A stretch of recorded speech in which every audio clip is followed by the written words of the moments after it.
Logonya tersirat pelbagai makna. Berlambangkan obor, apinya menyalakan harapan untuk puncak tertinggi ditakluki, memuncakkan semangat untuk apa saja yang sukar dapat ditangani, serta membakar azam dan iltizam demi memarakkan perjuangan atlet untuk menggapai yang terbaik dan megah berdiri di pentas tertinggi. Majlis Sukan Negara ditubuhkan di bawah Akta Majlis Sukan Negara Malaysia 1971 dan Akta Majlis Sukan Negara Pindaan 1979. Secara rasminya, Majlis Sukan Negara dirasmikan pada 21 Februari 1972 oleh Perdana Menteri Malaysia kedua, Tun Abdul Razak Husin. Untuk mencapai matlamat penubuhannya, satu usaha kolektif secara langsung melibatkan semua agensi kerajaan dan bukan kerajaan, pertubuhan-pertubuhan sukan tanah air, majlis-majlis sukan negeri, institusi pengajian tinggi, badan-badan sukarela serta orang perseorangan telah diusahakan supaya mutu sukan negara dapat mencapai prestasi terbaik. Sejak ditubuhkan sehingga akhir 1981, majlis tidak mempunyai struktur pengurusan yang disokong oleh pegawai sepenuh masa. Sebuah jawatan kuasa petugas telah ditubuhkan pada akhir 1981 bagi membuat cadangan, penilaian, penyusunan dan perancangan program majlis. Kementerian Belia dan Sukan juga telah merancana pelbagai inisiatif untuk memastikan pemerkasaan sukan dan modal insan bergerak seiring dan sejalan. Maka dasar sukan negara yang dilancarkan pada 1988 digubal selaras dengan matlamat MSN yang bertanggungjawab sepenuhnya ke arah penggalakan, pembangunan dan pencapaian cemerlang dalam sukan-sukan di peringkat tertinggi. Bermula dengan penempatan di Stadium Negara pada 1980, MSN kemudian berpindah ke ibu pejabat baru di Bukit Jalil pada 1996. Dengan keluasan 60 ekar atau bersamaan 60 padang bola sepak. Selain bangunan pentadbiran dan bangunan ISN, MSN kini mempunyai 3 bangunan gimnasium, asrama atlet, lapang sasar menembak dan memanah, padang sintetik dan rumput untuk bola sepak, stadium mini dan trek olahraga, bangunan kuartus dan surau Al-Faizin yang mampu menampung warga sukan menunaikan solat Jumaat. Bukan itu sahaja, Majlis Sukan Negara juga menyelia 9 buah venue di luar Bukit Jalil seperti di Komplek MSN Taman Keramat Kuala Lumpur, Komplek MSN Dungun Terengganu, Komplek MSN Saujana Asahan Laka, Pusat Latihan Perahu Layar Kebangsaan Langkawi, Komplek MSN Kuala Rompin Pahang, Pusat Kecemerlangan Paralimpik Kampung Pandan, Akademi Bola Sepak Negara Mokhtar Dahri di Pahang, Velodrome Nasional Malaysia Nilai dan Komplek MSN Paguh di Johor. Sebagai langkah awal untuk merealisasikan kecemerlangan sukan negara, program-program akar umbi telah pun dirancang. Antaranya ialah program pelapis yang dimulakan pada tahun 1982.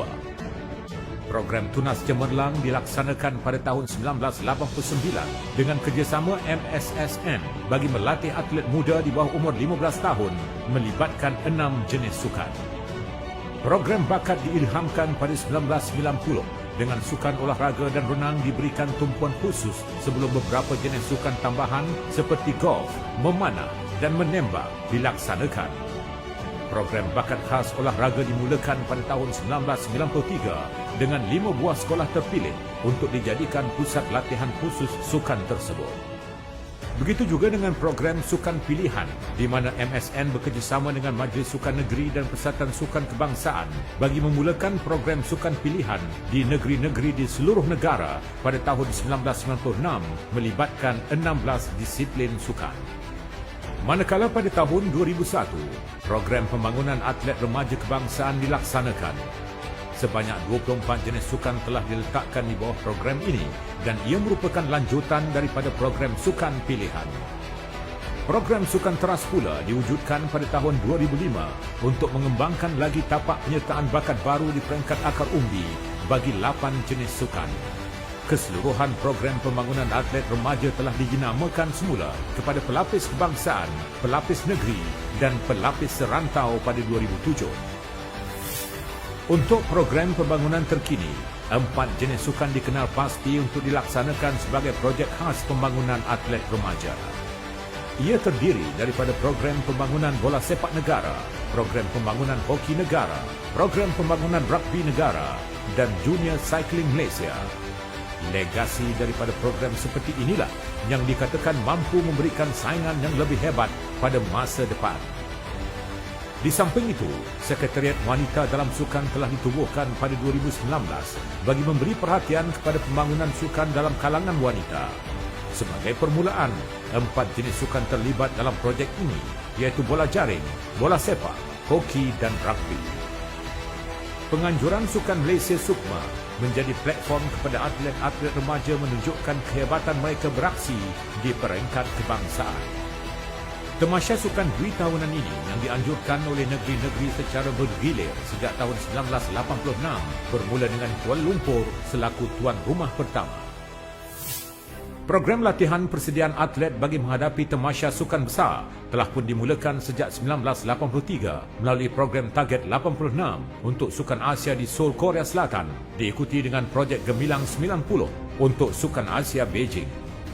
Setelah Malaysia berjaya ditawarkan menjadi tuan rumah Sukan Commonwealth 1998 pada Julai 1992, satu perancangan menyeluruh dan terperinci telah dibuat bagi setiap sukan untuk memastikan negara bukan hanya berjaya menjadi tuan rumah, tetapi juga mencapai kecemerlangan dalam acara-acara yang disertai. Maka pada tahun 1993, program Jaya 98 dimulakan. Melalui program ini, 17 jenis sukan diberi tumpuan dengan membuka pusat-pusat latihan khusus di seluruh negara bagi melatih atlet-atlet ke arah tamasya tersebut secara sepenuh masa. Seramai 305 atlet, 77 jurulatih dan 21 pusat latihan terlibat dalam fasa akhir program Jaya 98. Selepas kejayaan di Sukan Commonwealth 1998, program Gemilang 2001 dimulakan pada tahun 1999 dengan fokus utamanya adalah untuk muncul juara keseluruhan di Sukan SEA Kuala Lumpur 2001. Seterusnya, menyusul pula program Gemilang 2006, satu program khusus bagi persiapan negara menghadapi 2 tamasya besar iaitu Sukan Asia Doha dan Sukan Commonwealth di Melbourne pada tahun 2006. Program cabaran 2010 diwujudkan pada tahun 2007 dengan matlamat utama untuk memenangi lebih banyak pingat emas di Sukan Commonwealth New Delhi dan Sukan Asia Guangzhou 2010. Hasilnya, kontingen negara berjaya melepasi sasaran pungutan pingat emas yang ditetapkan dan di atas pencapaian tersebut juga, nama kontingen Malaysia telah dicatat dalam The Malaysia Book of Record 2010. Program Kita Juara adalah program persediaan ke arah Sukan SEA Kuala Lumpur 2017. Program ini dibahagikan pada 4 fasa dan pada fasa terakhir, seramai 845 atlet telah dipilih untuk merealisasikan misi mencapai juara keseluruhan Sukan SEA buat kali kedua. Pencapaian dan aksi atlet di tamasya sukan terbesar dunia sentiasa mencuri perhatian. Jujur, kita semua mengakui bahawa seluruh rakyat Malaysia sentiasa mendambakan kilauan pingat emas pertama Malaysia di Sukan Olimpik. Oleh yang demikian, program-program khusus seperti Road to London 2012, Road to Rio 2016 dan program latihan pusat Road to Tokyo 2020 diwujudkan bagi merealisasikan impian tersebut. Program Podium MSN merupakan model sukan baru yang digarap untuk mentransformasikan lanskap sukan negara. Model baru ini ditenun dalam satu penstrukturan semula dari segi pengurusan program latihan dan dibahagikan kepada program Podium dan program Podium Para yang menjurus ke arah persediaan atlet ke tamasya Olimpik, Paralimpik, Sukan Asia, Para Asia, Sukan Commonwealth dan Sukan SEA. Bukan itu sahaja, bagi menghargai jasa dan pengorbanan ahli sukan dalam mencapai kejayaan mengharumkan nama negara, kerajaan mewujudkan satu skim insentif yang dinamakan Skim Perangsang Ahli Sukan pada 1982. Skim ini telah diberi penambahbaikan pada 1987 dengan nama Skim Hadiah Kemenangan atau Syakam. Anugerah Sukan Negara merupakan majlis anugerah tahunan paling berprestij untuk ahli sukan yang telah diperkenalkan sejak 1966 bagi memberi pengiktirafan kepada atlet-atlet yang mengharumkan nama negara di peringkat antarabangsa. Di samping itu, Ia bertujuan untuk menyatakan penghargaan kerajaan kepada orang perseorangan dan persatuan sukan yang telah menunjukkan mutu kepimpinan terbaik ke arah kemajuan sukan negara. 50 tahun perjalanan Majlis Sukan Negara demi pembangunan dan perkembangan sukan negara bukanlah sesuatu yang mudah. Segala ranjau yang menjadi halangan ditambah tusukan duri-duri yang melukakan tidak sedikit pun menggentarkan jiwa. Tiada jalan pintas untuk menuju kejayaan. Perjuangan ini akan diteruskan untuk memastikan nama Malaysia agar terus gah dalam melahirkan wira dan wirawati sukan negara yang hebat dan digeruni di pentas dunia.